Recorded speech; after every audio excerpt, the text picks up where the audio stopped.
All right. Good morning and welcome to the show. Welcome to Straight Talk Live on Echo FM 100.7.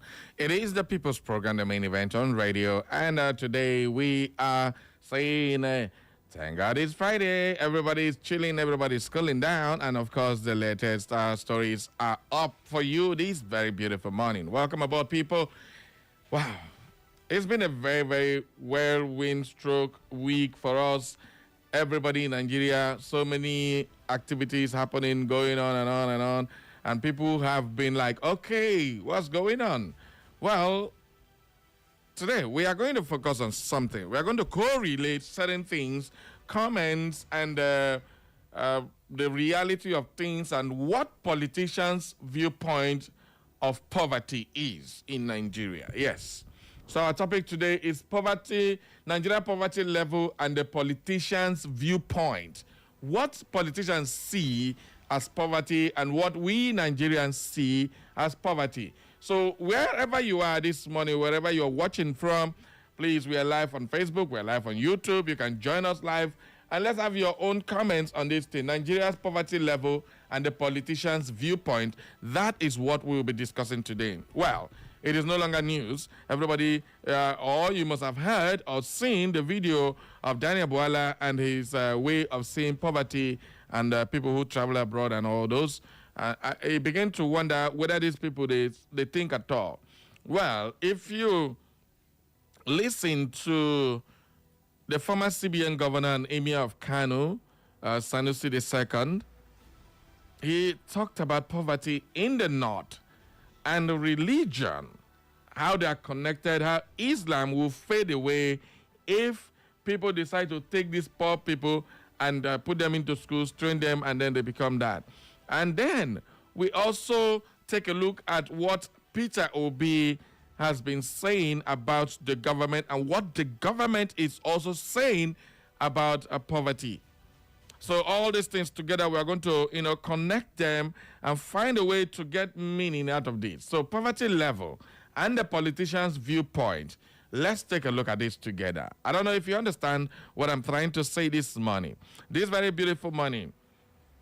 When you are abroad and you are working in a caregiver home and you are paid in pounds or dollars or euros, as the case may be, even in the Chinese yuan, or even the Russian rubies. I mean, all those things, all those money, they all have weight. And then, politicians look at it that you are a slave in the modern day because you are working in a caregiving home. It's just like, according to Daniel Bwala, you are worse than what is it called, a house help. That was his own comment. But when you take a look at that, the politician does not understand that why people do those jobs, not because they want to do it, but because of the money. Why? The naira has zero value compared to these other ones. Why am I saying so? How much is the exchange rate to naira to euro and naira to the pounds? And then naira to dollar. Dollar may be the most circulated currency in the world, but it's not the one with the highest currency, the highest value. So let's say the pounds is nearly 2,000 or more than that to one. That is 1 pound is 2,000 plus in Nigerian naira. 1 euro is about 1,900, 1,800 as the case may be. And $1 is about 1,000, nearly 1,400 in the parallel market compared to the naira. So when you walk in those places, imagine they give you one of those euro and you make nearly 2,000. They give you pounds of that, you have 2,000 naira. So and then you earn about 200 of the pounds. So you're multiplying 2,000 by 200. That is over 4 million naira. And that's what the viewpoint of politicians are not seeing. But they're seeing it in comparison with the workload of what you do there and what is available here. Now, the big question of the viewpoint is, Why will people choose to do those work out there than live here and collect 60, 70,000 naira minimum wage? Why are people rushing there to do those menial jobs? They can't do the farm work here, but they prefer to go and pick fruits abroad because they pay them per hour. Imagine you're being paid $25 per hour. And if you work for Nigerians, sometimes would even work for 12 hours, non-stop, stretch. Hi, is no water. Take break, drink water. 6 hours, 7 hours. And then you multiply $25 by 7. How much is that? In one day. That is what these guys will get. And when you come back and do that thing for, like, let's say 30 days, you're making nearly 10 million in a month in Naira. So people prefer that to staying here and collecting that. But a politician is seeing it like modern day slavery. What do you make? I'm not talking about boiler. For me, I don't like discussing people who speak from both sides of their mouth. But this is something a politician and most politicians are akin to. So I want to take on this, and then I'll hear your own comments. Also, we'll take a look at poverty generally. Is poverty only in the north? Yes, every time we talk about poverty, everybody use north as a reference point. Yes, the Almajiris are flooded everywhere. Little wonder where we have insecurity striving, because these people now are giving power, food, and everything. A man where a small boy that doesn't even know that he's going to ever touch a woman knows that if he carries a gun, he's going to get as many women as he likes. What do you expect from that young man? A young man who has been struggling to feed, all of a sudden is given a gun and power to do whatever the hell he wants. Then at the end of the day, what do you expect from such a person? This is one of the consequences of poverty in the north, and we are suffering it today. This week, we had former governor of Borno State said what he said concerning Peter Obi and the rest of the Igbos and all that. So when you take a look at these viewpoints of this politician, put them all together. Poverty in the north. And they're not worried about the economy. Mostly they're worried about the religion of the people in the north, that they can easily change Islam. Later I'll play you what Sanusi said, and I'll play you what Daniel Bwala said. And of course, Peter Obi has been mocking the president. I don't know if this one is right, but Peter Obi has been mocking the president. He said people whose businesses were thriving has now been renewed into selling kulikuli. Renewed hope from doing well business into selling kulikuli and akara. That is a jab on the president. So when we take a look at all this, is this not poverty? Poverty from a viewpoint of a politician in the glass house, where they are looking at you as a poor man. What you can do to survive is to roast corn, sell kulikuli, and akara. Those are the kind of things that you can do to survive. So how do you survive? By selling kulikuli and granite and all those things, and then you have to go and buy rice and granite oil and pepper and the rest of them. So with kulikuli, get the money to buy these other things when the prices of those things are skyrocketing, like even the beans to do the kulikuli has skyrocketed. So there are a lot of things. How are the politicians seeing poverty? What is their viewpoint? What is your own viewpoint? This is what we're talking about today. It's a very technical conversation. So I'd rather you listen to the people who understand what we're discussing, learn from it, and then you can draw a line. I am not here to criticize government or to say the government is not doing well or doing well. No, we're trying to understand the reason within this whole poverty idea in Nigeria, how the politicians see it, how you see it, and why poverty is continuing, because the politicians are not seeing it like it is poverty. For you to be given 20,000 to go and sell your 4 years, that is poverty. And they know it, and they put it in the ground and make it look so glamorous to you, and then you take it, eating poverty and giving kudos to the ones that are making you poor. So this is exactly what we will be taking a look at today. Welcome aboard, people. It is Straight Talk live on Echo FM 100.7. My name is Barry Cosmos, the radio marshal, the one on radio. Let's jump into it.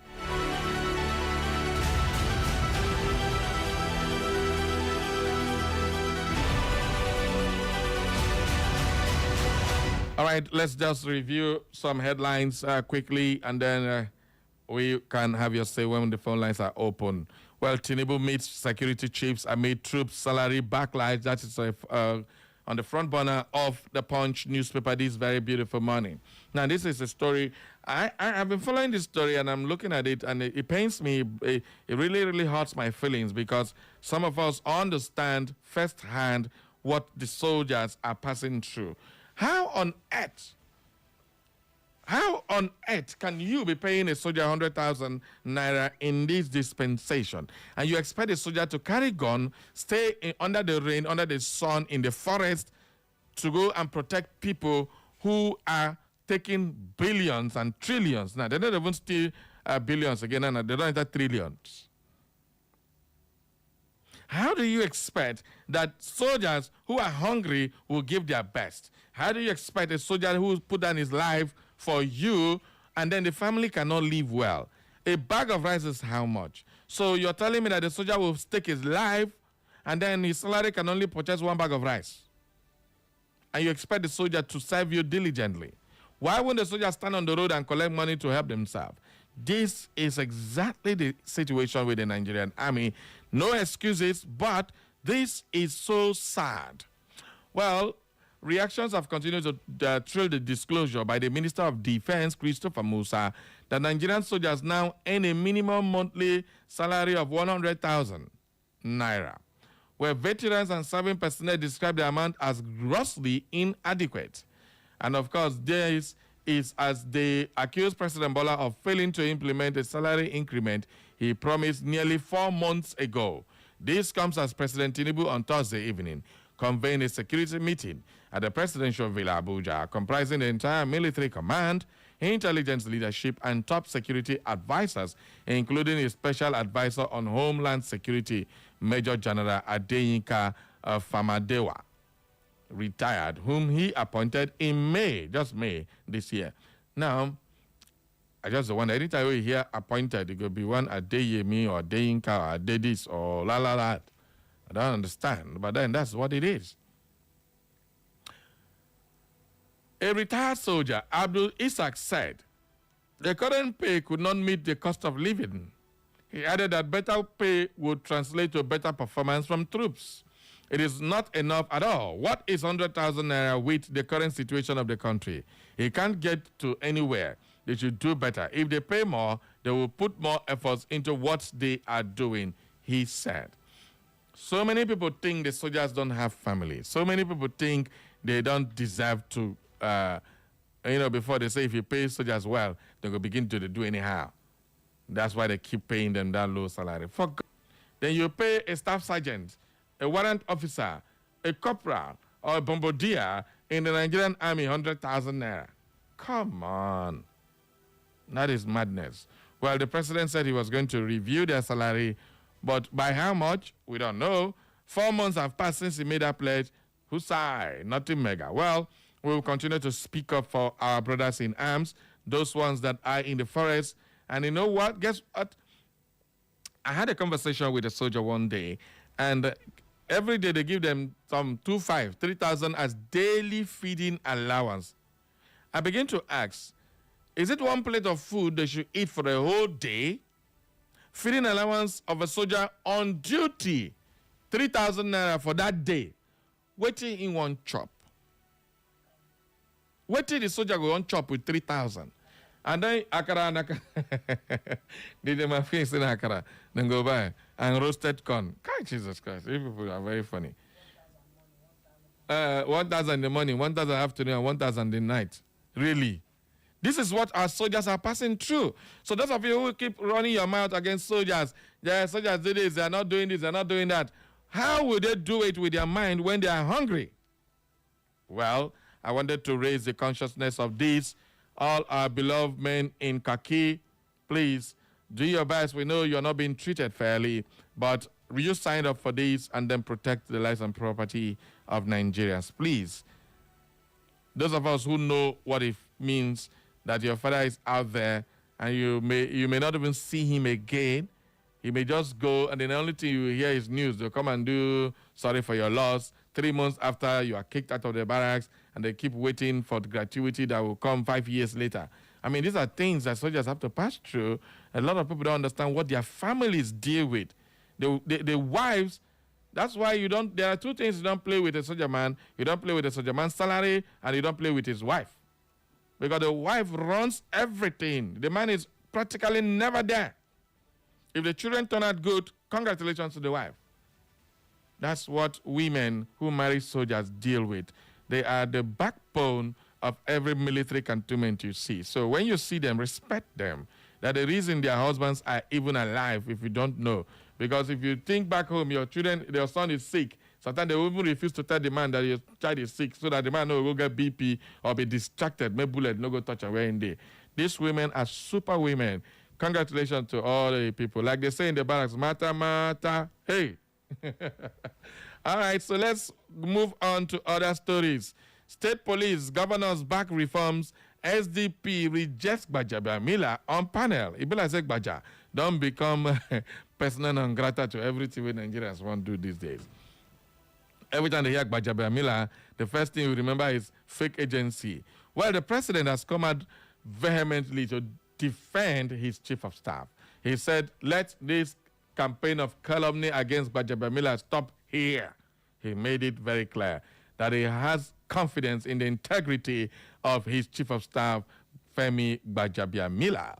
Well, as the clamor for state police continue, we will be watching and seeing how this will happen with this division we have in the country.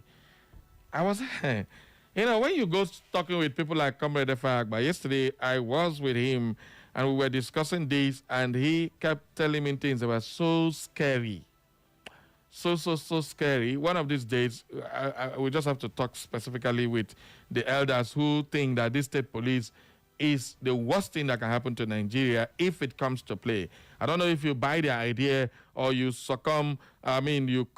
conscribe to what they're saying. But Comrade Efagba made a very simple statement that really got me thinking.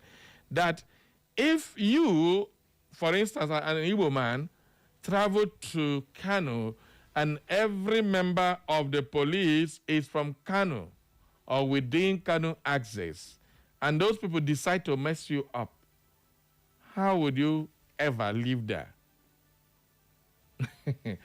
Okay. He also gave reasons that if that one starts now, they go say, yeah, you go to your state, you go to your state, you go to your state, serve in your state. That is what state police will become, because you only hire people from your own state to give those jobs. And then the day where Anambra police go vex for Imo State police, what's going to happen? So he made a lot of scary comments. I was just looking at him. He recalled that when he also said the state's creation caused more problem. In fact, it's what destroyed Nigeria's unity. That people from Enugu State will say, yeah, go to your own state, go and serve your state. It happened in Anambra State and Abia State very soon when they asked all Imo people, come back to Imo State and do your civil service in Imo State. People from here started carrying their gratuity file to Abia State, where you are, it's your state. They started posting, you go back, take your gratuity, go to Abia State, go and do it. I mean, that caused a lot of problem, And with this now, this is exactly what will transpire. Even though we have the federal police and still working as a federated system, but the state police will be in charge of their various states. And that will become another issue. So there is so much to digest in this state police. So please, I think we'll find one day and really digest these things, the demerits of it, not just what it will do. So Comrade Efagba have a way of scaring me with his thought. And, and I was like, oh, my God, this man will not let me rest. I went home and been thinking, so this morning, what do you make of that? Do you share his view? Well, when we open up the phone line, you tell us about that. Moving on now to the Vanguard newspaper. Police raided my house 3 times. Adeyemi's father wails. That is the fake agency. The father who was arrested, Pa Adetunji Adeniyi, father of Adeyemi, the self-styled Director General of the Phantom Presidential Foreign Intervention Promotion Council, has said police operatives raided his home 3 times in 2 days, destroyed part of his property, confiscated his phones, and arrested him while searching for his son. Now the question is this man hiding? He keeps calling. Channels Television had an interview with him, and yet police are raiding house looking for his son. I don't understand this one. How will somebody be in Nigeria and then you are looking for him when you have his contacts? When he has a court date. Instead of you to wait for the court date, all this one are waiting. What's the meaning of all this? Somebody told me they are trying to confiscate any document that may be implicating. But the issue is that Adeyemi, at his own age, he will not be in his father's house. He will be in his own house. Why are you going to harass this man in his own house? That is what people like Falana are saying. Well, what do you make of that? One, mayhem as NPA, tank farm owners, police, last man, lockdown, Oshodi, Apapa Expressway. It has begun. All right? Attention, President Tinubu. Poor football management, a grave national security concern. That is one of the stories on Vanguard newspaper. When has football become a security concern? Well, what an interesting read. Grab a copy of the Vanguard newspaper, go grab that one. Everyone expects Spain to beat us, says Belgium coach. Are you serious? Enugu State Forest Guard issues standing operational order. Audit service bill, obey rule of law or resign. Atiku challenges Tinubu. Audit service bill, obey rule of law or resign. Atiku Abubakar challenges Tinubu. All right. It is getting heating up now. Presidential candidate of the African Democratic Congress, ADC, Atiku Abubakar, has challenged President Bola Tinubu to either obey the rule of law by acting on the Federal Audit Service Bill or resign from office, accusing the president of indifference to constitutional discipline and institutional accountability. In a statement issued by his senior special assistant on public communication, Frank Shuaibu, on Friday in Abuja, Atiku expressed concern that Tinubu had failed to conclude action on the bill months after it was transmitted by the National Assembly. Waiting to happen. Ogabubu, President Tinubu, Tinu, what happened? That is what former Vice President is saying. The former Vice President cited Section 58, subsection 4 of the Constitution of the Federal Republic of Nigeria, 1999, as amended, which stipulates that where a bill is presented to the president for assent, he shall within 30 days thereof signify that he assents or that he withholds assent. He said that provision is neither decorative nor discretionary. It is a constitutional command.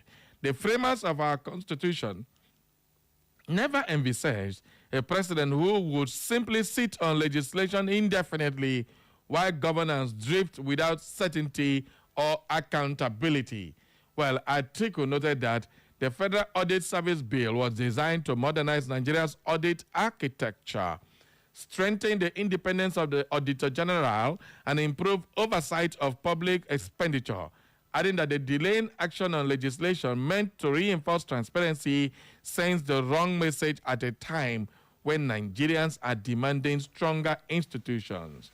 Every major scandal begins with a smaller act of institutional neglect.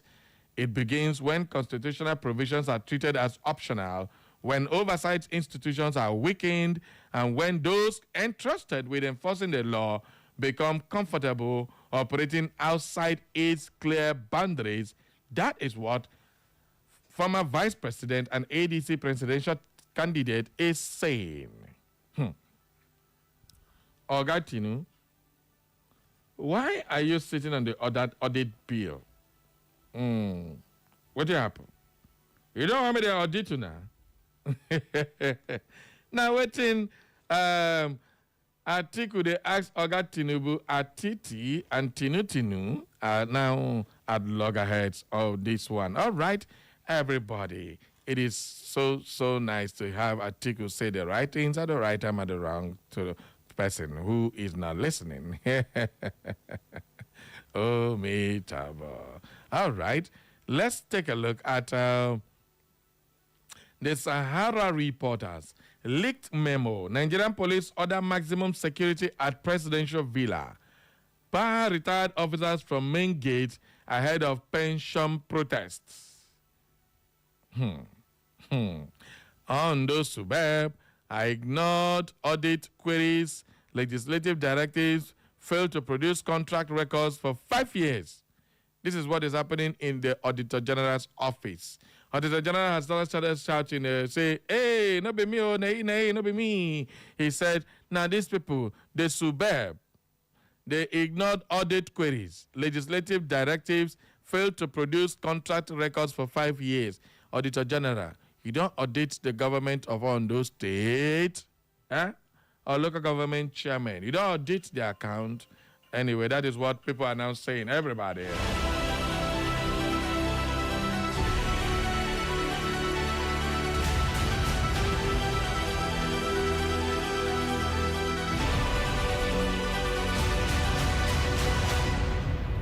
Okay, if you're just joining us, this is the newspaper review. We're giving you headlines. When we come back from a short break, you can add your voice to it. Israel warns U.S. of alleged Iranian plot to assassinate Trump, report says. That is also on the Sahara Reporters. Let's move on now to the leadership newspaper. Zamfara governor, he said, I refuse to pay ransom for my brothers and told kidnappers, if you like, kill them. This one is true, I've been a lie. Okay, what is this supposed to mean? Zamfara Governor Dauda say, they kidnapping brother, they say, me pay money. He say, nehi kaba. I am not paying you. He said, no way. If you don't want to buy them, I buy them. I need to give them. They demanded 300 million naira ransom. That was in 2019 when he was not even a governor. But now, he said, they kidnapping brothers. Not be one, no. In blood brothers. He said, if no one kill them, I kill them. I don't get money to give them. No, I'm not giving you. Can anybody do that? Are you telling us to let the under children say, if no one kill them, kill them? Anyway, that is the message from the governor of Zamfara, where the Sharia started. All right. This is all for today. When we come back from our break, you can now have your say. We'll go to our news text now after this timeout.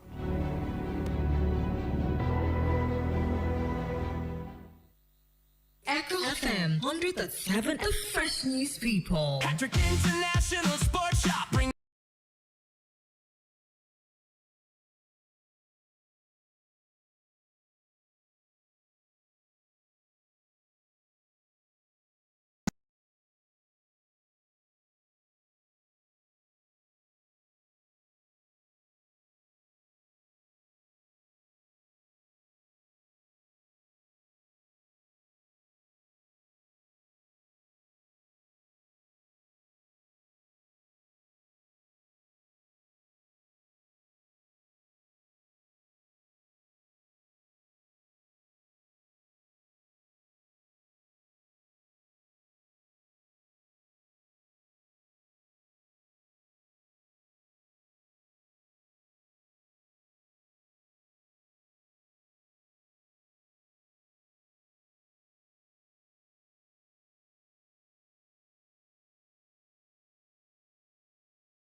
this week to help those in need. If you know that it's God Almighty that created you and created we Nigerians like you need to do good things for us because the masses are suffering. How can suspend me here? Are we your slaves? I am going to win this election. That is the truth. Stay informed with Echo FM 100.7. Join us for exclusive interviews with experts, breaking updates on local and global events, and in-depth coverage of issues impacting our community. Tune in every weekday at 6:30 a.m., 12 noon, 2 p.m., and 6 p.m. for our major news bulletin in English, Igbo, Country people, this is not story time. On top, Echo. and Pidgin language. For more inquiries, you can reach us through our email, echofm@thekingmail.com. You can follow us on our social media handles at Echo FM. Echo FM 100.7 Owerri. We are the Fresh News People.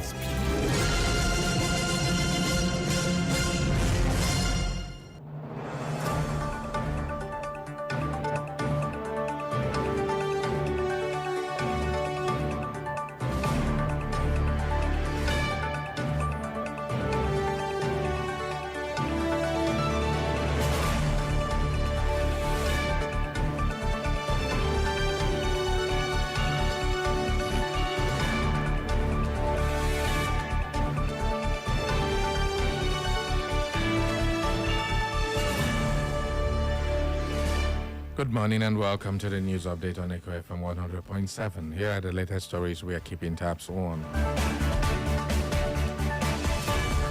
A high court in the Federal Capital Territory sitting in Maitama has remanded the former chairman of the Code of Conduct Tribunal CCT, Mr. Danladi Umar, in Kuje prison. Justice Peter Kekemeke gave the remand order after the federal government arraigned the SYCCT boss on a 4-count corruption charge. Umar was arraigned on a 4-count charge of conferring undue advantage on himself while serving as the chairman of the CCT.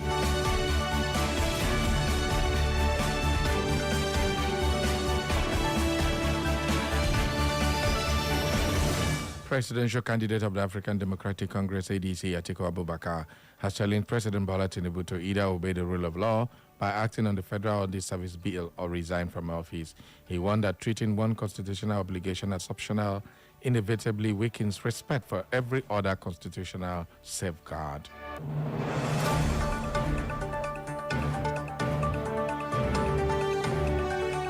The Minister of Defense, Christopher Musa, has revealed that the federal government has significantly improved soldiers' salary. Musa stated that Nigerian soldiers were initially earning 49,000 monthly, but now earn minimum monthly salary of 100,000 naira. According to Musa, the military remained underfunded despite the improvement in personal welfare. A commercial motorcyclist has died after he was swept away by floodwaters in Agbo, headquarters of Ika South, local government area of Delta State. According to the sources, the rider had parked his motorcycle near a concrete drainage channel and taken shelter in a nearby makeshift shop as the rain intensified. The heavy rainfall reportedly caused widespread flooding in the area, with drains of overflowing and strong current flowing through several streets.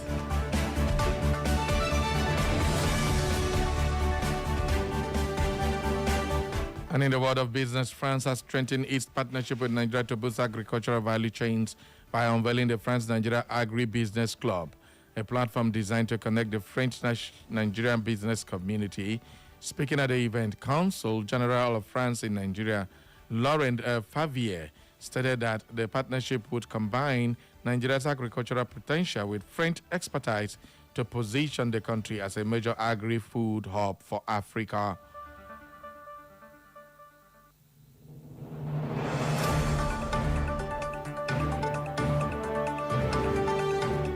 And in sports, France advanced to the semi-finals of the 2026 FIFA World Cup after defeating Morocco 2-0 in Boston. The first half ended goalless, highlighted by Yassine Bonu's penalty save against Kylian Mbappe. In the second half, Mbappe broke the deadlock in the 60th minute with a calling strike, his 8th goal of the tournament, tying Lionel Messi in the Golden Boot race. Ousmane Dembele added a second 6 minutes later.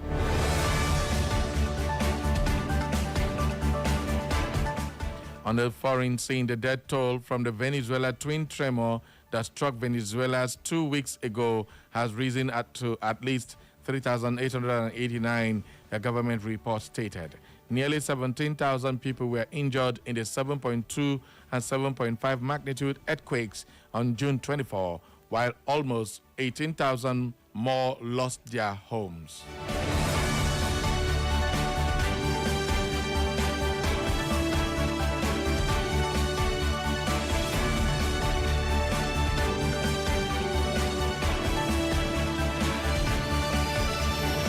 And that is all for the news update at 10, brought to you by our news decks here at Echo FM. For more information and inquiries, visit our social media platforms.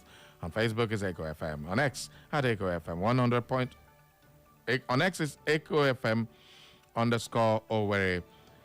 On Instagram and YouTube is Echo FM 100.7. You can listen to us anywhere in the world by clicking on www.echofm.net. And that is the news update at 10, brought to you from the studios of our news deck. Echo FM 100.7, the fresh news people.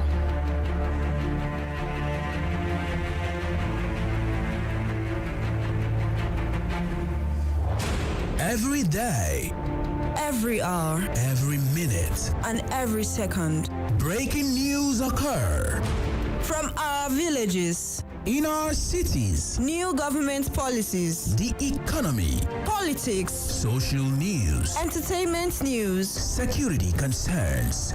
We, the people, converge. To analyze Separating facts from fiction. lies and truth. We dissect. We integrate. We harmonize. We criticize. And we bring you all the juicy details. Live on Echo FM 100.7 Owerri.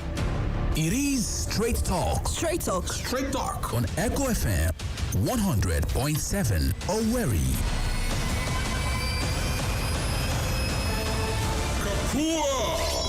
Shall I begin? I am your host. I am your anchorman. I am the presiding bishop of this ministry, and I am awesome. My name is Barry Cosmos, the Radio Marshal, the Buruburu One on radio, the Okenze on radio, your big brother on radio. I am the main event, and I am here. Live on Echo FM 100.7 Owerri.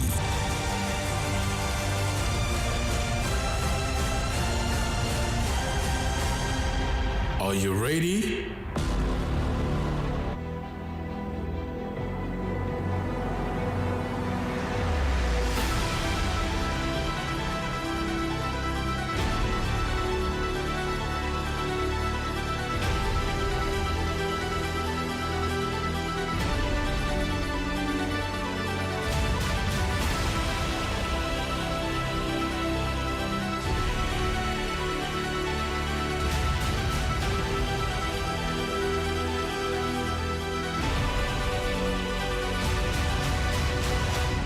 Welcome back to the show, everybody. It is Straight Talk Live on Echo FM 100.7 with the Radio Marshal, Barry Cosmos. Okay.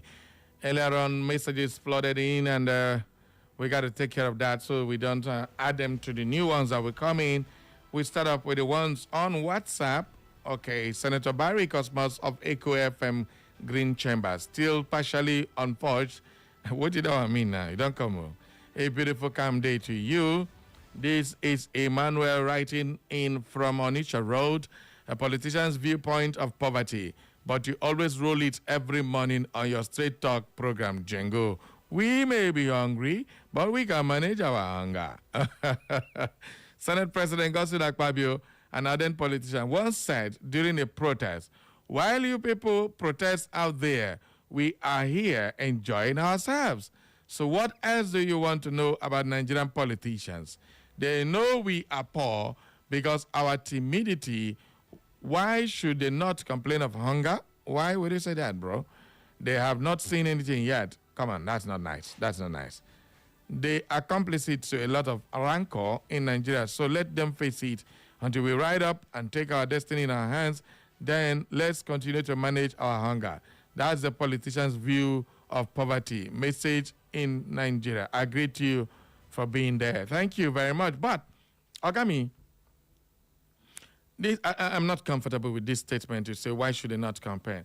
This is what we'll talk about, division, division, division. You always see yourself as a Southern or Southeasterner than a Nigerian.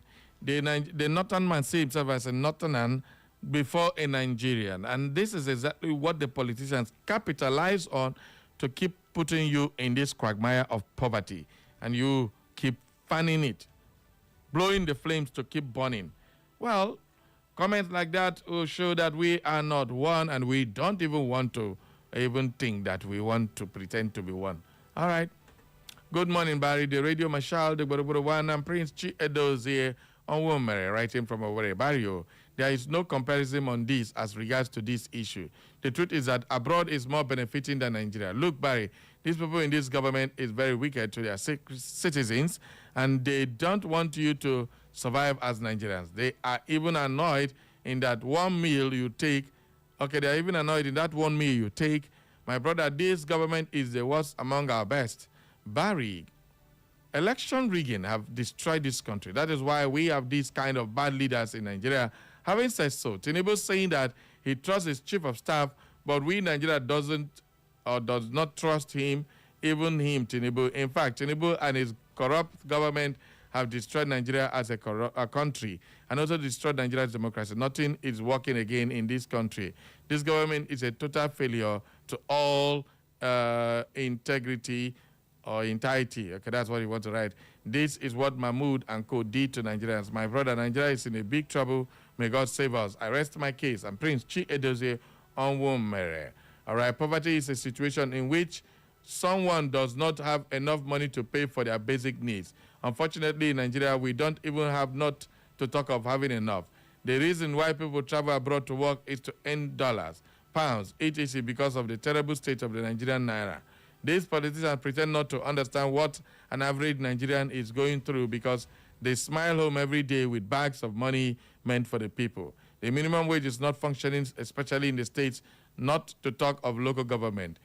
Kingsley Uzowulu, Human Race Junction, Poly, Owerri. All right, so it's from Poly Road, Owerri.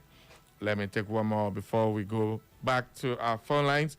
Good morning, Barry, and thank God it's Friday. My username is Felix Nwozu. Still texting from my humble community, Mahimberi. Barry, this APC government led by Mr. President Tinubu and his wife, Pastor Oluremi Tinubu, want to change this 3-square meal of Nigerians to akara as breakfast, kulikuli as lunch, and corn and dinner. And again, Bola should bring his children back to Nigeria and they start collecting 70K naira as a salary and earn totally in support. Okay, I am totally in support of Peter Obi in all his comments on the presidency. And finally, Morocco and Africa have come to the end of the road in the World Cup. Thanks. All right. Let's take a listen to Daniel Boala now. Okay. I want you to listen to what Daniel Boala said concerning people who are jackpotting to do caregiving in abroad, while a caregiver earns more than somebody who is a professor in Nigeria. Oh, me tabo. All these people they talk, most of them are Asaragba. Do? Let's take a listen to Daniel Boala. I want to tell you today. All right, this is the voice of Sanusi, the former CBN governor. He's talking about poverty in the north. Okay, let's take a listen to this one first. We'll come back to Daniel Bola. United Kingdom. Oh. A Nigerian that finished with first class. This man is confusing me. It's Daniel Bola. Sorry, go ahead. Go ahead, sorry. Now moves to the UK and then adds another degree. You know, majority of them where they are working. Care homes. As far as I am concerned, it's a modern day slavery. And I will tell you today. You know what they call in where I come from? They say mereno. Like, you know, not it's less than house girl. Because there are certain things that a house girl cannot do. The type of jobs they get there is less than that of a house girl as a master's holder in an economy that is supposed to. In southwest Nigeria, the incidence of poverty is 20%. In the Northwest, it is 80%. The Northeast, it's 80%. Why is it that the poorest parts of this country are the Muslim parts? Why is it that in a state that started Sharia in 1999 is not the one that is the most educated state? In fact, how come that in that state in 2017, only 24 children got 5 credits in secondary school? How do we define Sharia? How do we define Islam? Illiteracy? Malnutrition? Children on the streets? We have to ask ourselves. And we can't ask those questions until we begin to understand through usul that you have to live in this world well in order to serve Allah for the hereafter. For Islam to prosper, we need educated Muslims. We need Muslims that are not begging. We need Muslims who are standing on their feet. Believe me, if poverty continues in the north, Islam will disappear from the north. Poverty can lead to disbelief.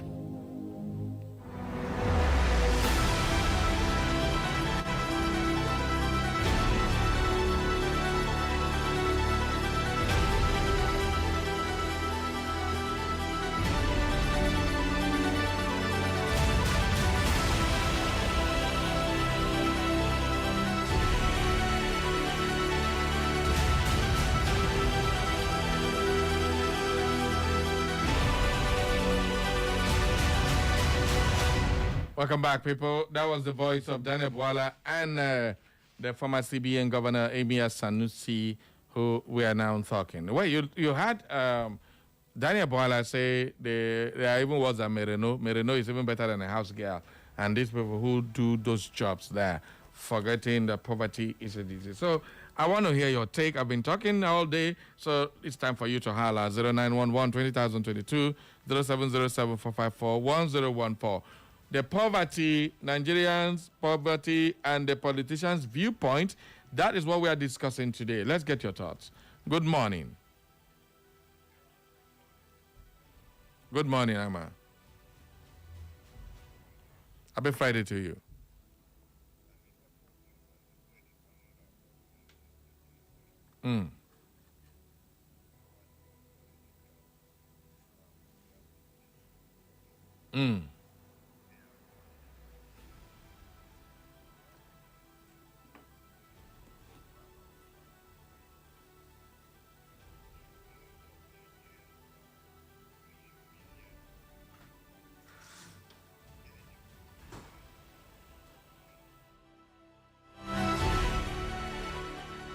Upside down. Are you getting what I'm saying? Hello? I get you. Go ahead. Yes, they have economically, politically, and socially turned this country upside down. And Bwala and Co had the mouth to have the mouth to say such a thing because they are dubiously enjoying our commonwealth alone. God will surely judge them. I'm out from Uche Street. Thank you. Thank you very, very much.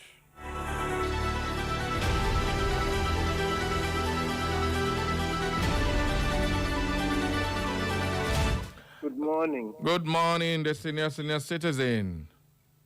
Yeah, Barry, add Mazuzama because I hear many senior citizens are on now. Mazuzama, okay. Great one Thank to you distinguish so much, that Barry. one. Before anything, let me associate myself wholly and entirely with the elder statesman Abba's position. Okay. Barry, when you bring that one, you will know that people that don't know what they are shouting, let us have it, let us have it. But to poverty, you know, I listen to Emir Sanusi whenever I can. Okay. I have the opportunity. Not because he is Emir, but he justifies his education that took him to be governor of Central Bank. Okay. And those who are talking religion as an instrument of political weaponry. It shows that you must get educated first. And that should be the stand of every Nigerian. Give the people good education first. If you are taking them to heaven or somewhere off the highway to heaven, you can now go on and do that. You know, I watched Sanusi and I got to appreciate the man on live television when Wigwe, the CEO of the bank, died. And Sanusi said, this man is one of the trustees of my will. Okay. To ensure that my children get good education if I'm no longer there. All right. Sanusi was emir of Kano. Wigwe was from Ishiokbo, down the road there. If you go from Port Harcourt, if you know Barracks and you go down and get to the LLA junction, to your left is Ishiokbo. Yeah, I know. What am I saying? Yeah. The issue in Nigeria is not about religion. It's not about tribe. It's about those who know what is right, to promote what is right. What has he said to? You need to have good education to be the type of religious man you want to be. Not an ignoramus, carrying something around looking for who to feed you. You need to be able to feed yourself to promote your religion. But now, people think that when they promote poverty, they promote an understanding of religion that promotes poverty. Then they are going to heaven. Which heaven, Barry? Who told you that heaven is a dumping ground for failures on earth? Barry, who told you that heaven is a dumping ground for those who have failed on earth? Good morning. I'm senior citizen Mazu Zama. Thank you very much, senior citizen Mazu Zama, for your contribution this morning. Well, great one there. Keep the calls coming. We want to hear your take on this one. Good morning. Are you serious? Are you serious? You want me your phone lost this morning? Good morning. Yeah, good morning, Barry. Now, mommy be that. This is how mommy don't call. What don't pass, Gary? Yes, so because of this poverty level in the country. Okay. Yeah, you see, poverty is a serious disease and a silent killer in this country. What we get from government is poverty acceleration and not alleviation. Majority of Nigerians wallow in abject poverty, while the privileged few live in opulence. Over 80% of Nigerians are now living below poverty level. It is sad and most nauseating that Nigeria, with all the enormous resources and potentials God blessed us with, has become the poverty capital of the world. The rising poverty level is the consequence of mass unemployment and corrupt leadership that denies people access to basic infrastructure. Majority of Nigerians are now finding it very difficult to have a square meal, not to talk of balanced diet. I don't blame Buala. It pains me that instead of government to be proactive in implementing programs that would ameliorate the suffering masses, it devotes more time impoverishing them with bad policies and overtaxation.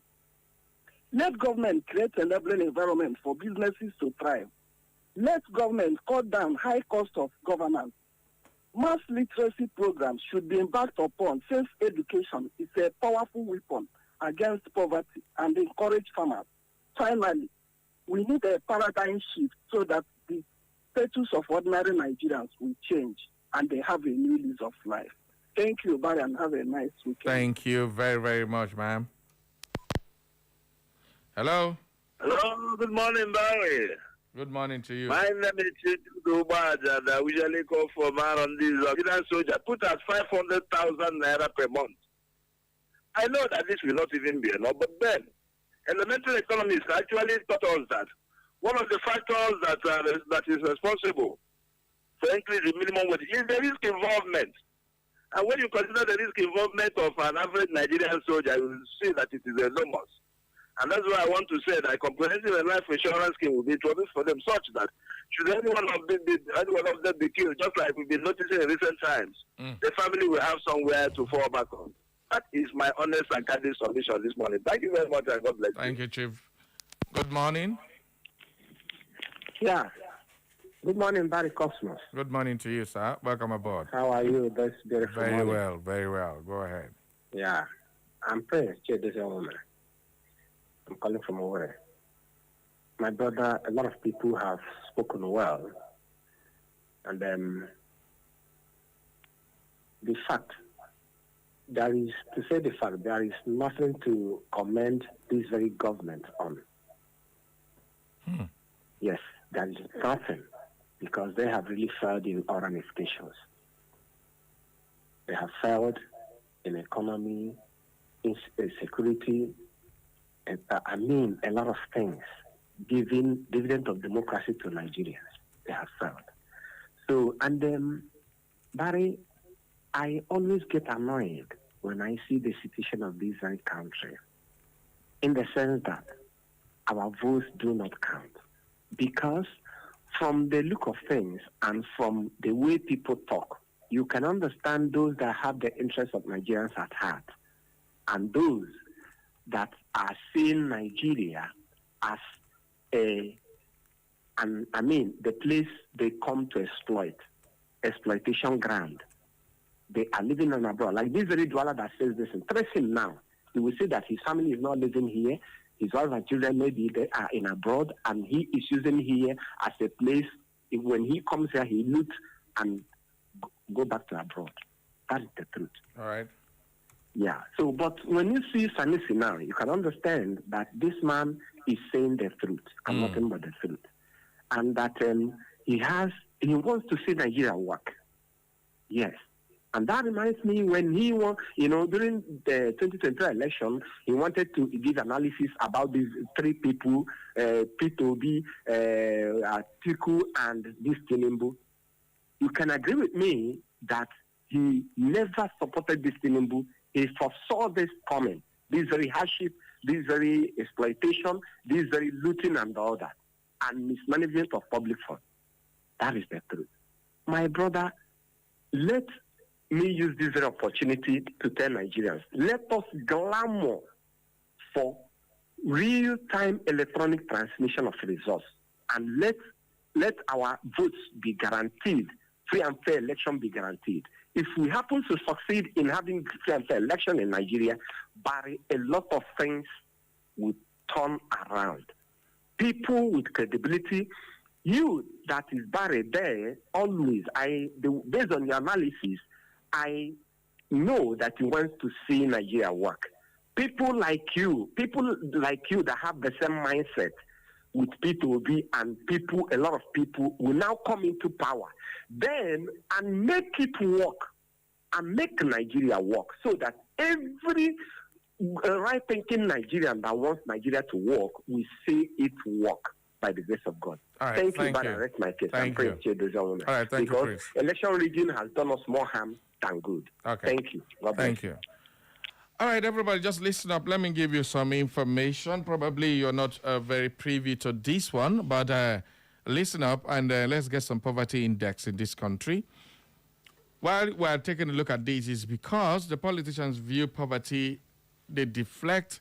If you talk about poverty, they just deflect and all that. They squeeze and tell you other things. Later, I'll give you figures, state by state, who is the poorest state in Nigeria, where they come from, their population, and all that. So it's kind of very, very unsatisfying to look at this. We Nigerians, politicians frequently view poverty as a consequence of systemic mismanagement or a tool to maintain power. These are the two things I always look at. I want you to get this very well. They say that systemic mismanagement, which is not their fault. When you get into the government, you blame the previous one and then say this thing was caused by this. You want to change it, and then you start reforms. Check all the government since Obasanjo. It has been reform. Nobody has continued what was started by the previous one. When Obasanjo left, Yar'Adua came in on board and started some reforms. We saw some few things that at least we are still in continuation from where the direction we were going. In terms of personnel, some people were retained, like ministers were retained in positions they were doing well. Some were reshuffled and all that. Now, as a power means, they keep you poor so they can control you and expect the thing to work. You change fuel, you change light, you change naira, you change importation, you change foreign exchange, you change importation, everything, all at the same time, while devaluing your currency and keeping prices at the mercy of buyers, the sellers. And you are not producing any of those things. You are buying all of them and you devalue and float your economy.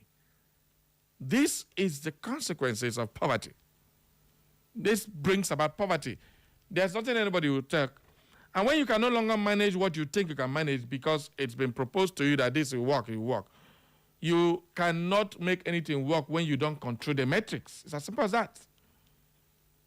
But Nigerian politicians across the spectrum often frame and utilize poverty in distinct ways. Make we just bring it out one after the other. Poverty as a consequence of corruption. Now then go tell us so that the consequence of corruption. Prominent people, opposition figures will come out and say it is the corruption. Well, that's what they say. Poverty rate, poor leadership, bad choices, and culture, and celebrate all that. Now, poverty is used as a political tool. Then it's a passing the buck. Now, the one where the vex me pass is government officials often deflect blame from mass poverty. For instance, representatives of previous administration and federal officials have argued that addressing multidimensional poverty is primarily the responsibility of state and local government rather than the center. You remember when Tinubu said, I do my best and I generate money and I give it to the state? What are they doing with it? Remember that? They started pushing the blame to the state government. But the state government doesn't do the policy. The policy direction of the governance in Nigeria is done at the center, from the presidency. Keep deviation. I know the most annoying thing, government reject metrics. When global entities release grim statistics, the presidency and government agency will sometimes, they just reject it. We reject in total. That's not a true picture. Instead of using those metrics and statistics brought to look at the problem and solve it, they reject it and continue doing what they do. These are the causes and the way government has kept you, all of us, poor. Yes, we want to enlighten us. Remember, what we do here is educate, enlighten, and what? Entertain ourselves. So that's what I'm trying to do right now. For those of us who may not know, most of us, we know these things, yet we just keep quiet. The living reality is that skyrocketing numbers, approximately 141 million Nigerians are poor. 60% of the population. Can you imagine that? Well, globally, 1.1 billion people out of 6.3 billion human beings living on planet Earth are poor. 1.1 billion people. Out of that 1.1 billion people, Nigeria alone accounts for how many of them? Jesus. Imagine 1.1 billion. We don't account for more than 1% of that. The whole world, Nigeria alone. Well, according to records, in Nigeria, 131 million Nigerians are multidimensionally poor. That is 63% of the population are multidimensionally poor. That is a country. Out of that, 47% that are not poor. The middle class has been eroded completely. We only have rich and poor people now. Well, regional disparity. Poverty is heavily concentrated in rural spaces and zones. I went further to do a research, and I figured out some very, very, you will be shocked at the states and their population. According to the zones, poverty in Nigeria, Northwest is the highest, Northwest absolute head count. What is causing it? Severe education gap and child deprivations. This is what is causing poverty in the Northwest. The Northeast follows next with 69.1% to 77% of them. Now, heavily impacted by infrastructure deficits and security challenges. Of course, we know that one. Then in the North Central, that one, they knocked 60.7%, which is driven by high variations, heavily by sanitation and cooking, fuel deprivation. Everybody, they use firewood and all those things, you know, because there's no natural gas around there. In the South, they clocked 62.4%. And in the Southeast, Ibokwenu, 49.5%. Well, its vulnerability counterbalanced by strong asset ownership indices. You know get. That's what is worrying.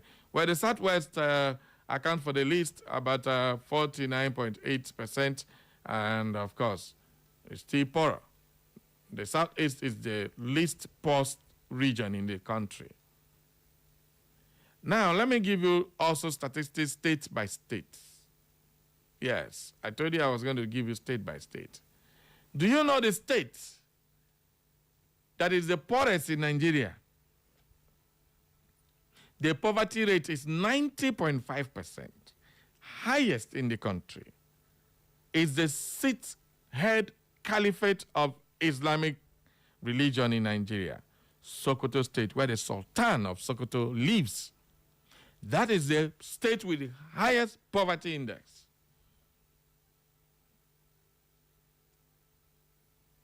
Well, after Sokoto, we have Bayelsa. Bayelsa with 88.5%. Then followed by Gombe.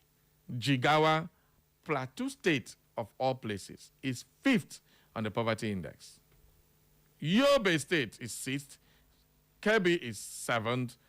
Taraba is eighth. Ebonyi is number 9. Zamfara is number 10 on the poverty highest variation between city and riverine people. All those ones are done in Cross River State, which is number 11. Benue State comes at number 12. Bauchi, number 13. Kaduna, number 14. Katsina is 15. And 16th is Borno State. Akwa Ibom is 17. Niger State is 18. Adamawa, 19. 20 is Ogun. Kano State comes in at a very distant 21. And the highest absolute head count of 10.5 million population. With this population, there's still 21. Well, where does Imo State fall? Please, everybody clap for Imo State. Clap for Imo State. Imo State is the second least state with the poorest people. The second to the least. That's they come from behind after Lagos State. Lagos State has the wealthiest people. The poverty rate in Lagos State is the least in Nigeria, followed by Imo State. Now, it will interest you to know that Imo State have less poor people than Anambra, Enugu, and Abia State combined. So it is great. It's great. It's very great for Imo State. So when I wait a Yap governor, Opuzadima, another here. Okay, let me go back to the phone lines and get your reactions to these before we go. Hello, good morning. Good morning, Barry Cosmos. I greet you, the Radio General. Yes, thank you. God bless you. Those who doesn't know me well, I'm a director of the Radio General from Bongo local government. All right. First of all, let us congratulate ourselves for being rich in Nigeria, among the rich villages and continents and states in Nigeria. So we congratulate ourselves. But are you not eating well? You are eating well now.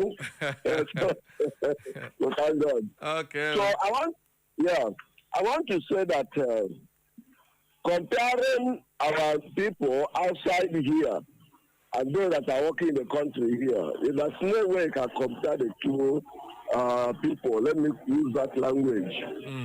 This one is more than when you have money in your pocket. Yeah. Because the money, no matter what you work and get, you will take care of your health. You will take care of every other thing that is within you. So any person, no matter your position in government, who is giving us that comparison, you just want to mock us. You are mocking those of us in Nigeria here. I want to tell you that politicians, they don't mean well for us. Thank you. I remain the Radio General. All right. Thank you very much, Radio General. Good morning. Hello, good morning. Yeah, I'm Paul. All right, Paul, go ahead. Thank you. From Orogo. Okay. The distance between the politicians and we, the ordinary people, is to be compared with the animals you train in your house. They just consider us to be like ordinary fowl. If not, just know how somebody will open his mouth and say that somebody in America that is in abroad that is making more than 4.20 million naira can be compared with somebody that have only 60,000 naira here in Nigeria. In the year 2000, one of my friends was in Belgium. In Belgium, right inside prison, while we were here doing business, he came back with 8 vehicles. The person in the prison, not to talk of somebody who is free here. They don't, in Nigeria, if you are a military, they send you out to go war, and mistakenly one war or the other, you lose your AK-47. It's better you commit suicide. Why in foreign country they value human beings more than even an aircraft? If you are successful in America, there is something one way or the other. You lost an aircraft and you are brave enough to come back alive. They will praise you. Yeah. And they will promote you. But in Nigeria, if you lost your working material, they prefer working materials more than the human beings in Nigeria. So that is why we have to rise up. This is not the only time that we can see them, but this time of election is the only time that we can be able to checkmate them and move them out of office. Otherwise, we will suffer another 8 years again, crying. And before you know it, we'll be like all these West Coast countries that can no longer cry again, only to smoke and drink money and beer, womanize and other things. Yes, that's the only thing they expect us to be. Thank you very much. Hello, good morning. Oje Hime, Senior Comrade Linus Duru, Umezano Gwara. Okay. Hime no Imo State, Nigeria. No, Barry, how are you? I'm fine. Welcome aboard. You are fine. You are really fine. I can see that from your voice. Okay. You see, just like the last speaker, when people talk about let us use our PVC to get these people out, they are saying that authoritatively. But I don't say that authoritatively myself. Because by 2022, you people have never shouted about PVC like how it was shouted by 22. Nobody, no media, have shouted about PVC to everybody in Nigeria as it was shouted by 2022. But today, people have come back again. We not be mumu. We not be mumu. We not be. I not be mumu at all. If anybody na mumu, I not be mumu. Thank you. I don't understand what you talk at all. Good morning. Barry Cosmos. Is that my leader? Good morning, sir. Yeah. Yes, Chief Dr. Fidel Onyeneke. You have been on hiatus. I'll get in there. You go see me one of these days. Okay. Invited or uninvited, I will appear in your studio one of these days. It's all right, sir. But the truth is that the poverty level in most parts of Nigeria, especially in the north, is as a result of lack of education. Okay. But what do you expect when people will tell you that education is a scam?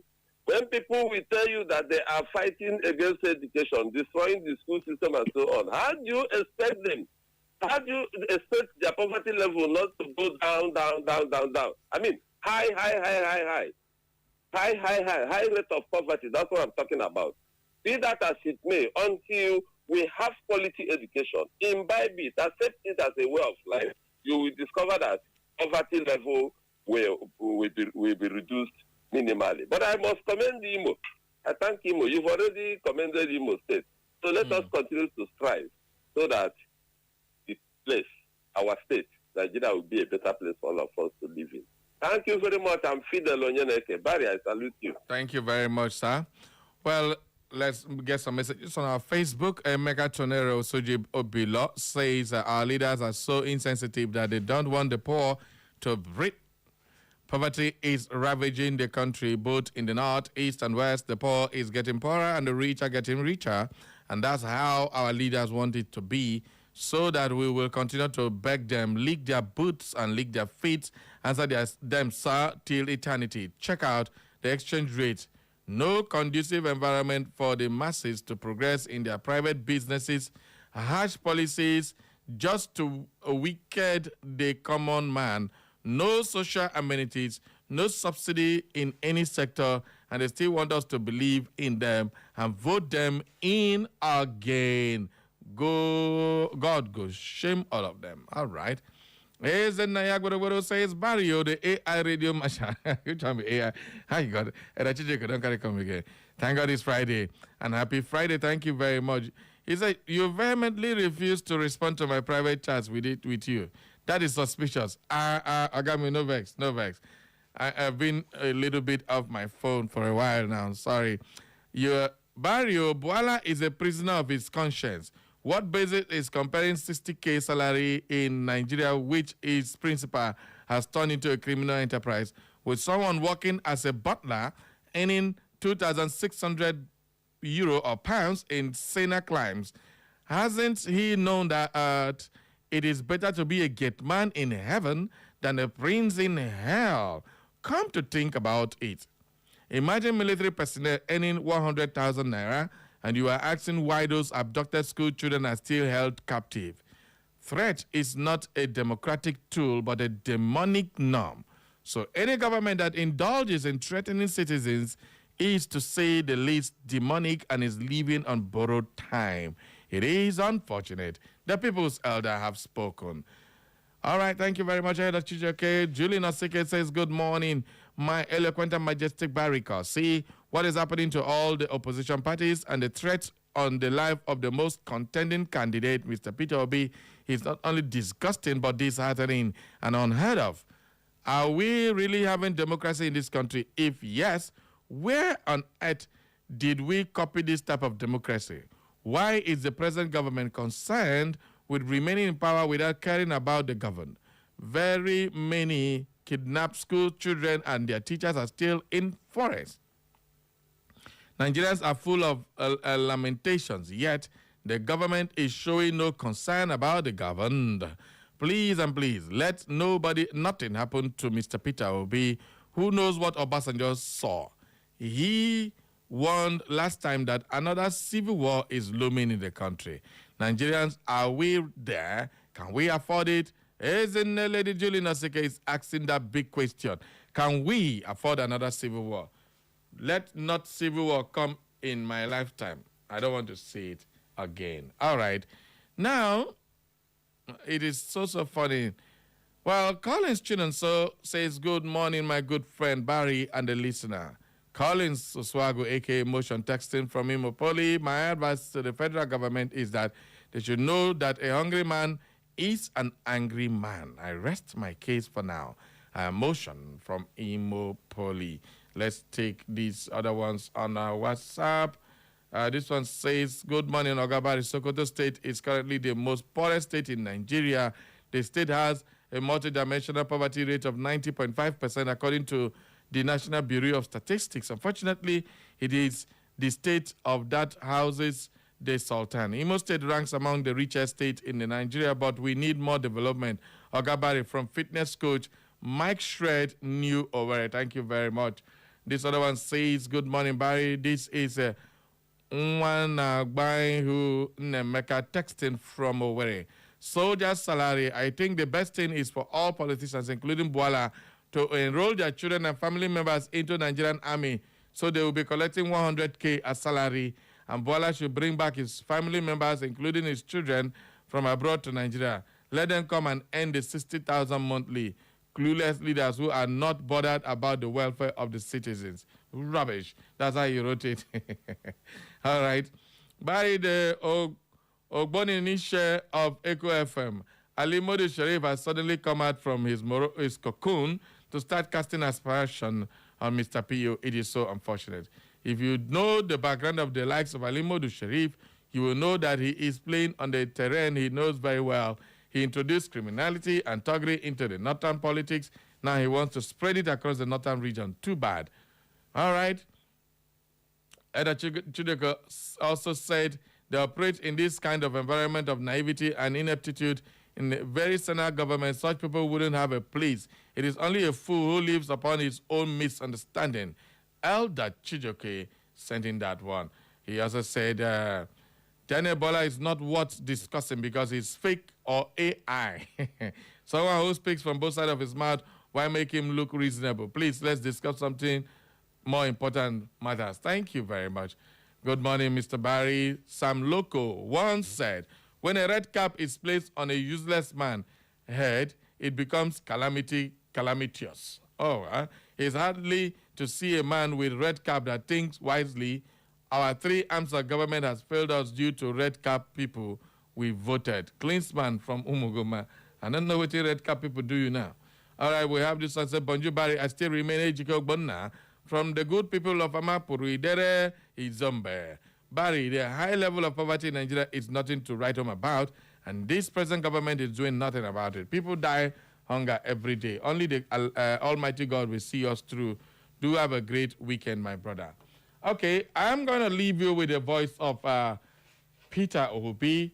He said this to you. Let's take a listen to Peter Obi, and we'll be leaving you with that one. From renewed hope to renewed, what is it called? Kuli Kuli. Well, while we move on to our guest who is coming in now for a talk on this, we have Dr. Vigo in the building. As we set him in, let's take a listen to Peter Obi. Come on in. Dr. Vigo is our next guest, and of course, let's take a listen to Peter Obi before we anchor in Dr. Vigo.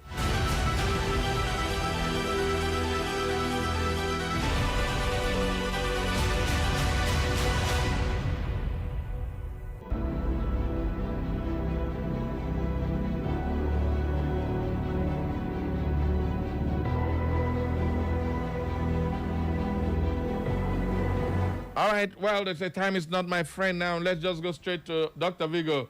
Dr. Vigo, this one you're looking like a thief man today.